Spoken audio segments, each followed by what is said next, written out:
The coffee in the break room tasted like melted plastic and regret, burnt as hell, watery as soup, and always lukewarm. That was my first day at Latch Tech. Second floor of a rundown strip mall in Tempe, right above a payday loan place that smelled like desperation and Axe body spray. My name's Todd. I'm 42, born in Flagstaff, raised by a machinist dad and a schoolteacher mom. I build things. Always have. The office was a joke, carpet stained from years of spilled ramen and Monster. One of the desks was made from a closet door propped up on filing cabinets. Half the chairs didn't even have wheels. A C rattled when it worked, which wasn't often. No HR, no payroll system. Hell, they wrote my first check from a personal account. But I saw something there. Under the chaos, there was drive, raw and cracked, but real. The founding team was 3 guys, a mechanical engineer, a coder, and a vision guy who mostly paced around talking to whiteboards. They were smart, hungry, and dead broke. They handed me a stack of circuit boards, some scrap metal, and told me, "We need a prototype in 6 weeks. Think you can make it run?" I pulled it off in 5. Dug through eBay listings for used parts, rewired a busted CNC driver to function as a power controller, soldered every damn connection myself. When I flipped the switch and it spun up for the first time, they stood there like kids watching fireworks. No cheering, just awe. That machine worked. It really worked. Quick note, before listening, share which city or country you're watching from. They filed the patent paperwork the next week and put my name on it. Not as owner, but as inventor. I didn't care. I was building. That was enough. That was 5 years ago. Since then, I've filed 16 patents under Latch Tech. They gave me a title, lead inventor. No team, no reports. Just a badge and the quiet understanding that if I showed up, things got done. The office evolved fast. By year 3, we had standing desks, kombucha on tap, and a full-time HR rep who once asked if I'd consider leading a mindfulness circle. I told her I'd rather eat nails. Still, they let me work. Nobody told me how to do it. They just gave me space. Patent number 34 changed everything. A modular guidance chip that slashed production costs for autonomous systems. That one landed us a $280 million contract. I didn't get a bonus, didn't ask for one. I didn't know it yet, but that patent was the tipping point, the one that drew blood in the water, and the sharks were already circling. The Monday after the contract closed, we got a visitor. New guy in a tailored gray suit, teeth too white, handshake too firm. Said his name was Marcus, VP of Innovation Strategy, whatever the hell that meant. He showed up with a smile like a politician and a badge from the parent company that had quietly bought a controlling stake 6 months earlier. No warning, no intro email, just a calendar invite that said, "Lab walkthrough, 30 minutes." He walked into my space like he owned it. Didn't ask, didn't knock. "Yes, I love the grit in here," he said, stepping over a pile of wire spools I hadn't gotten to yet. "It's got that raw magic vibe. You can feel the innovation in the air." I didn't say a word, just watched him touch every prototype like a kid in a museum who doesn't read the signs. He pointed at one of my bench rigs and said, "This is the one from the chip contract, right?" Big win. Love to see it. Then he turned to the intern who was shadowing me and said, "You must be Todd." I looked him dead in the eye. "No, I'm Todd." He gave a fake laugh and clapped me on the shoulder like we were old pals. Of course, just messing around. Good to finally meet the man behind the magic. That was the first red flag. Next came the alignment meetings. He set them up without me. Budget reviews, project planning, investor Q&As. All in my wheelhouse, all without a single invite. My name stopped showing up on internal schedules. My direct Slack channel with the CTO, gone. A week later, 2 of my engineers were reassigned. No heads up, no explanation. Just a new structure email from HR that thanked me for my contributions to the growth of the department. I walked into the lab that Monday, and half the benches were empty. Then my budget got cut. No warning, just an auto-generated report that said Q3R and D funds had been reallocated to strategic marketing initiatives. I forwarded it to accounting, got a 3-word reply, per Marcus's directive. I didn't yell, didn't storm into an office. I just opened a new folder on my desktop and labeled it M, Every cut, every change, every passive-aggressive memo, I saved it. Time-stamped, dated, backed up 3 times. This wasn't cluelessness. It wasn't politics. It was precision. Marcus wasn't trying to streamline anything. He was stripping me for parts. You ever see a hawk pick apart a rabbit that's still twitching? That's what it felt like. Slow, deliberate erasure, and all done with a smile. I tested it once. Stopped responding to messages for 2 days. Nobody noticed. That night, I stayed late and watched Marcus leave. He walked out with the founder, talking and laughing like they'd known each other for years. He pointed toward my lab window as they passed, said something, and they both chuckled. He thought I wouldn't fight back. He thought I was already gone. The quarterly all-hands landed on a Thursday morning. They booked the big conference room for it, dragged in extra chairs, and catered boxed lunches like we were about to watch a TED Talk instead of get corporate smoke blown up our asses. Marcus stood at the front, center stage, sleeves rolled up like he'd actually done something that quarter. The projector screen behind him was already lit. Big title slide, sleek font, animated transitions. It said, Innovation Spotlight, Patent Number 35, A New Era in Guidance Intelligence. My stomach clenched. I was in the back, second row from the wall. No nameplate, no mention in the invite. Just another warm body in a folding chair. He clicked to the next slide. Diagrams, charts.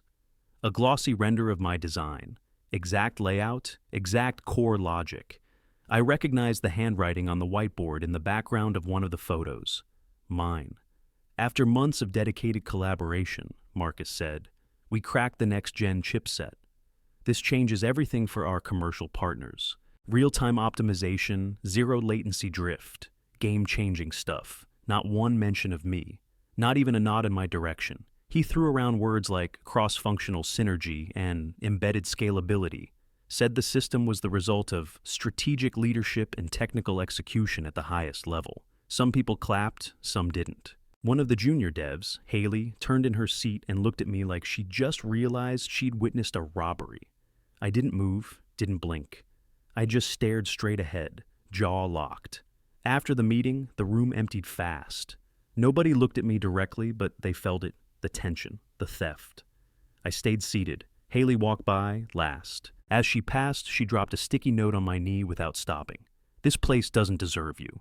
I folded it in half and slid it into my wallet. The next day, I checked the internal wiki. My name had been removed from the author field on the number 35 design doc. On the repo commit history, rewritten. All credits reassigned under Systems Team, Marcus L. The protocol demo for our biggest European partner went ahead that Friday. I wasn't invited. My test framework ran the back end, but nobody told me it was even being used. I went to my lab. The access scanner beeped red. Access denied. I didn't say anything. I just sat in the hall, opened my laptop, and added it all to the M folder. Screenshots, logs, time-stamped files. I saved every move like a quiet accountant of betrayal. People stopped asking where I was. I stopped going to lunch. Engineers still nodded when they passed, but the nods were quieter now. More like apologies than greetings. I started playing dumb, acted like I didn't notice, like I was finally broken in. But inside, I was calibrating, waiting, watching Marcus strut around like he'd invented fire. He had a pattern: take over a project, slap his name on it, then bury anyone who could say otherwise. HR was already sniffing around my hours, asking for documentation on old PTO days. My badge logs were pulled for security calibration. I even heard someone in accounting whisper my name in the kitchen and shut up fast when I walked in. I knew what was coming. He wasn't just trying to push me out. He wanted to erase me completely, turn my work into his story. I stayed late again the night before our next board review. The building was quiet. Cleaning crew hadn't come through yet. In the dark, I took out my phone and rescanned the contract I'd signed 5 years ago. Not the printed one, the real one. The one with the clause nobody knew about. I checked the notary seal. Valid. Still locked to the original IP assignment chain. It was all still there. Let them take everything.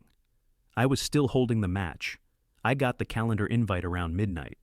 Subject, IP alignment and role review. Location, main boardroom, 9 a.m. Organizer, Marcus Langford. No agenda, no details. Just a one-line note. Please bring your original contract. So I did. The decoy copy, clean, crisp, and harmless.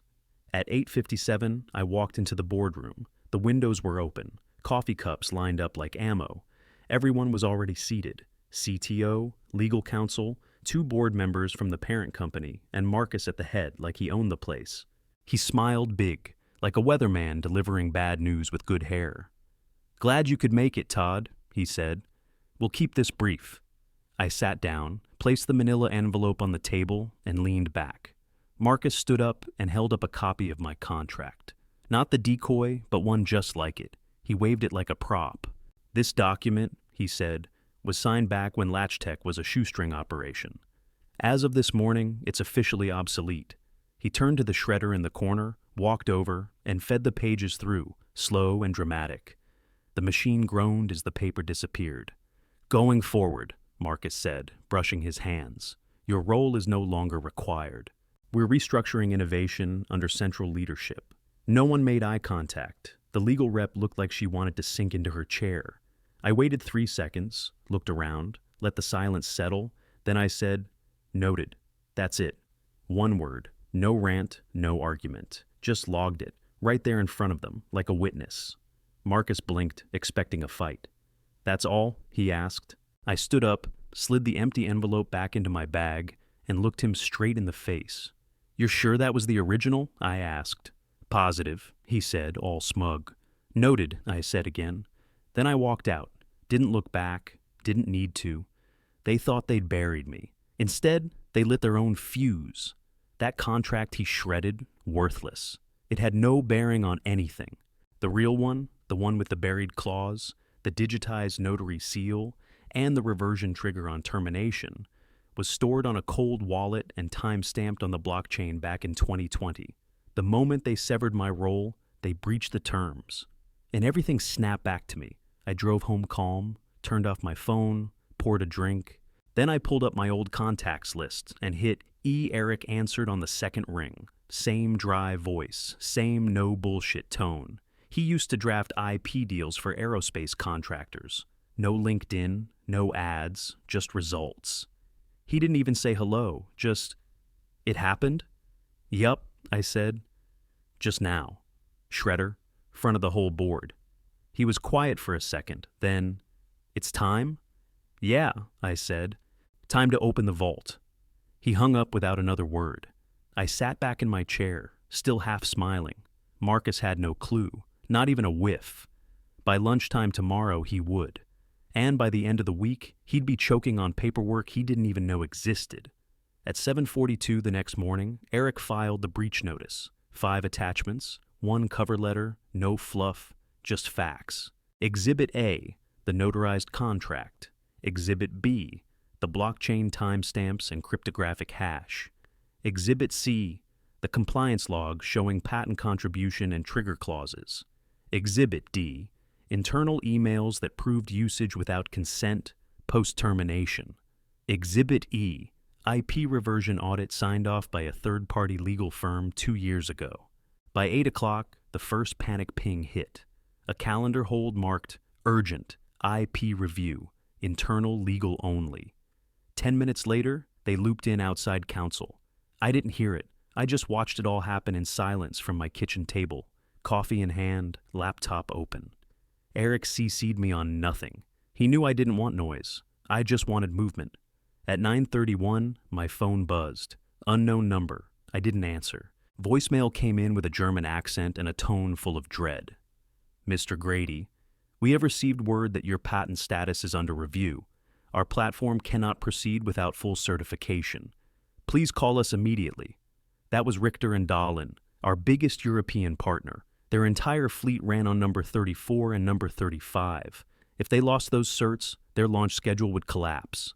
By noon, 2 more companies halted lines mid-cycle. Software locks started tripping, systems flagged invalid licenses. One of the platform modules in Texas auto-disabled due to authentication failure. The silence from LatchTech was deafening. No press release, no statement. Just quiet chaos. At 2:17, I got the first Slack leak, a screenshot from someone still inside. It showed a message from Marcus in a private channel. We are working to determine the scope of Todd's legal claim. Do not engage. Right underneath it, a tagged comment. Wait, is it true? By 3 o'clock, my inbox was full of back-channel emails. Former engineers, junior developers, even a VP who never used to say a word to me. Most were short. Did you really own it? You played the long game, huh? Tell me you have copies. I didn't reply to any of them. Let it simmer. By 4:45, another German number called. This one I recognized. Anna Schultz, the product director for EU Logistics. She didn't leave a voicemail. She just texted. We have legal clearance to discuss alternate licensing. Call when ready. That was the first real crack in the dam. Then came the LinkedIn messages. People I hadn't talked to in years. A startup in Seattle, a robotics company out of Austin, even a massive R&D group from Atlanta that once offered me a buyout for early prototypes. Now they weren't offering scraps. They were coming in full throttle. We heard you've got leverage. Let's talk equity. Name your rate. We want the tech. And you? By dinner time, my laptop had 17 active proposal threads. Eric hadn't even lifted the lid on phase 2 yet. At 6:08, I got a call from an engineer. I trained myself. Kyle. Quiet kid, smart as hell. He didn't start with hello, just, is it really yours again? Yeah, I said. It is. Silence on the line. Then, damn. You doing okay over there? I asked. Not really, he said. Nobody knows what's going on. Marcus hasn't shown his face since noon. Legal's shut down. HR's acting like it's business as usual, but we all know it's not. Half the dashboards are broken. Nobody has access to the core models anymore. I didn't say anything. Then Kyle said, just so you know, we saw what they did to you. Most of us didn't agree with it. We just didn't know how to stop it. I kept my voice even. You didn't need to. I had it handled. Another pause. I hope you torch him, he said. I hung up and closed my laptop. Outside it had started raining. Light, steady, cooling. My phone buzzed again, this time from Eric. Text read, they blinked. Outside counsel wants a call tomorrow. We're in, I smiled, stood up, and poured another cup of coffee. No milk, no sugar. Let 'em sweat. By 9 o'clock the next morning, company legal tried to swing back. They sent a statement claiming the clause was ambiguous and unenforceable under current ownership terms. Eric didn't even blink. At 9:17, he dropped the second packet. This one wasn't a warning. It was a hammer, internal code logs, audit trails showing exclusive patent contribution by me, an email from the original CEO confirming AWP protections, a signed deposition from our first CTO, timestamped 2 years ago, stating I was the sole architect of the reversion clause. Outside counsel took one look and folded. By 10:03, they confirmed it. The patents legally belong to me, all of them. The entire innovation stack, chips, firmware, back-end logic, locked in. I didn't gloat. I just opened my laptop and watched the fallout spread like fire on dry leaves. Slack leaks started coming fast. Engineers posting in side channels. We've lost access to 2 toolkits. Production's frozen. Can anyone reach Marcus? Patent number 35 is showing Todd Grady as current owner. Is this a glitch? It wasn't a glitch. Marcus was gone. No emails, no messages, no sightings. His calendar was wiped by noon. By 12:30, I got an email from a VP I hadn't heard from since the company party where he called me our little Edison. Real sheepish tone. No subject line. Just, Todd, are you open to talking? I replied with 2 words. Talk to Eric. They knew they were bleeding out. I didn't need to say it. The offers kept stacking. A firm out of Denver wanted to license the patents at full valuation, no exclusivity. One from Toronto floated an equity deal, 40% stake, board seat, full dev team. Even a European syndicate tried to lowball with a buyout package pending valuation, like I hadn't read a term sheet before. Eric filtered most of them, sent me just the ones worth looking at. One came through flagged in red, from an advanced robotics firm in DC that had chased us back in the early days. Their offer, $22 million up front, plus a 5-year consulting contract. Total package north of $32 million, with my own lab and zero reporting structure. I didn't bite. I wasn't in a rush. That was the difference now. For once, I wasn't scrambling to justify my place. I had leverage, and I was letting it ripen. Inside Latch Tech, it got worse. Another engineer messaged me on Signal. VPN went down mid-compile. They're trying to reroute code through old modules. It's not working. I texted back, don't touch the old modules. I pulled certs last night. 3 dots blinked then. They didn't know that. Of course they didn't. Marcus never asked how anything worked. He just wanted the credit. And now the company's entire product roadmap was built on sand, and the tide was coming in. Another message came in. This one from someone I didn't expect. A board member. Can we get on a call? I left it unread. I made lunch, sat outside, watched the wind move the trees. They'd spent 5 years treating me like a piece of furniture. Functional, quiet, easy to ignore. Now they were locked out of their own tech. And I was just getting started. 3 weeks later, I walked back into the same boardroom, same frosted glass, same stale coffee smell. But this time, I wasn't the quiet guy in the corner. I wore jeans, a plain black t-shirt, no laptop. Just a leather folio under one arm, and a look that said, don't waste my time. The entire board was there, minus Marcus. He came in last, looking like hell. Tie crooked, eyes sunken. He didn't say a word. I didn't sit. I dropped the folio on the table and said, you've got 2 options. Nobody moved. Option 1, you license the patents on my terms. You keep the lights on. You keep your partners. You keep your funding. Option 2, I walk. I take the tech with me, and I make your competitors very, very happy. One of the older board members cleared his throat. Todd, we just want to understand the scope. Nope, I cut in. No stalling. You've had time to understand. Now, it's decision time. He leaned back, lips pressed tight. Marcus finally spoke. This feels a lot like extortion. I looked straight at him. You should know. You've got experience pretending to own things you didn't build. Silence. I flipped the folio open, pulled out a single page, the deal terms, and slid it across the table. $7 million up front, I said. 25% royalties 5-year term. That's non-negotiable. If I don't get a signed agreement by end of day, the offer's dead. The room was still. One of the board guys tried to make eye contact. I didn't give it to him. Marcus opened his mouth again, but nothing came out. I tapped the folio shut. That's it. You know where to find me. I walked out without waiting for a response. 47 minutes later, a junior staffer, some poor kid who didn't know what room he'd just walked into, showed up in the lobby with a sealed envelope.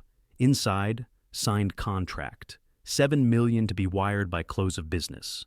Eric texted me before I even made it to the parking lot. It's done. They caved. I smiled, got in my truck, and turned off my phone. Let them scramble. I drove north with the radio off and my phone powered down.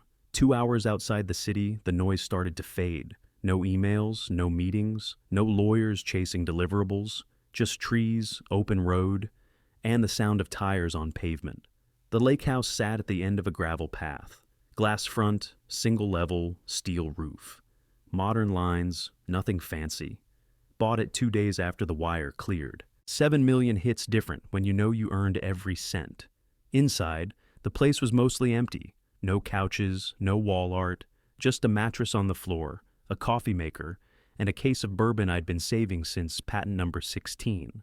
But out on the deck, that was where it all came together. I kicked off my boots, sat in a folding chair, and rested my bare feet on the wood railing, cold drink in hand. Lake dead still, stars so clear they looked close enough to grab. I took a long pull and let the quiet settle in. The patents were mine again, all of them, the architecture, the control logic, the soul of the platform. Latch Tech didn't own a single line of it anymore. Now they just paid to breathe. Marcus was still there, for now. Probably pacing some overpriced WeWork office trying to slap together a new roadmap. Didn't matter, every product deck, every investor pitch, all stamped with my watermark. They couldn't move an inch without touching my work, and they knew it. No need for revenge, no speeches, no press leaks, just silence. and the sound of invoices stacking on their end. I wasn't a cog anymore. I was the machine. I leaned back, smiled, and watched the sky burn orange over the lake. They'd be paying rent for the rest of their lives.